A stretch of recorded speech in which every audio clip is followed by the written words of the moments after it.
Tell me how you got some soul bowl, because I think if you would have came in, you probably would have stopped traffic here in the food hall.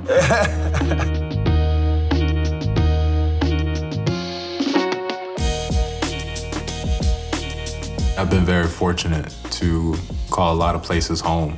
Edison, New Jersey, Dominican Republic, Lexington, Kentucky, and now I'm very fortunate to be playing for the Timberwolves of Minnesota for the last 5 years. Wherever I am, it's important to find a taste of home. And for me, Soul Bowl did that.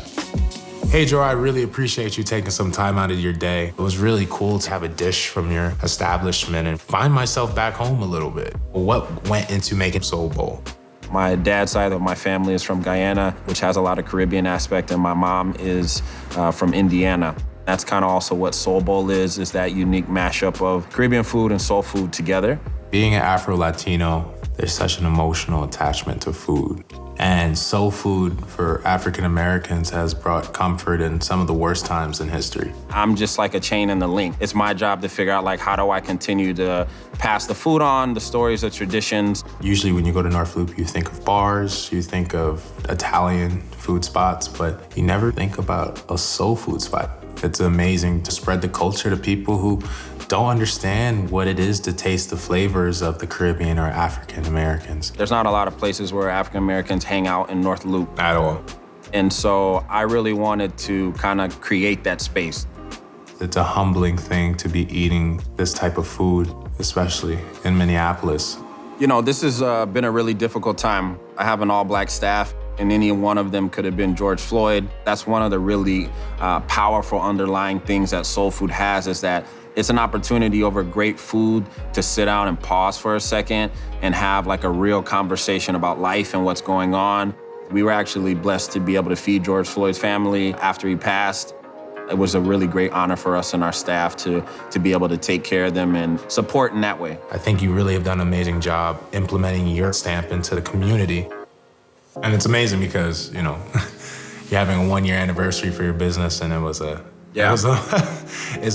year that I think both of us didn't expect to have. How have you had to adapt to business before COVID and now during COVID? One of the big things for me was always like, how do I create something where people can order collard greens on their phone? We were able to pivot into tech and into doing curbside and delivery and read reviews. I actually try to respond to every single person, whether it's good or bad. That feedback is invaluable for us. It's that person-to-person contact, and I think that is like the hospitality that I know from my family. They would check on us, how you doing?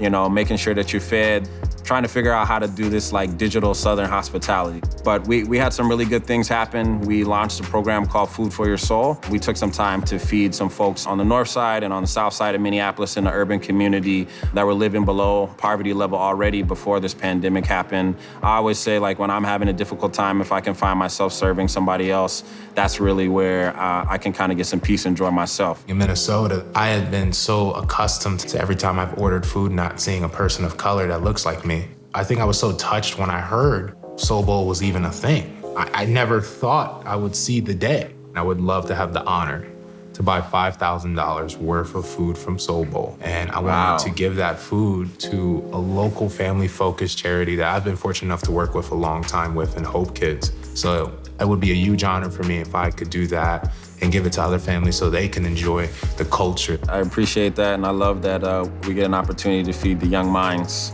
That's a blessing. I'm speechless on that. For me, home is a place where you feel welcome.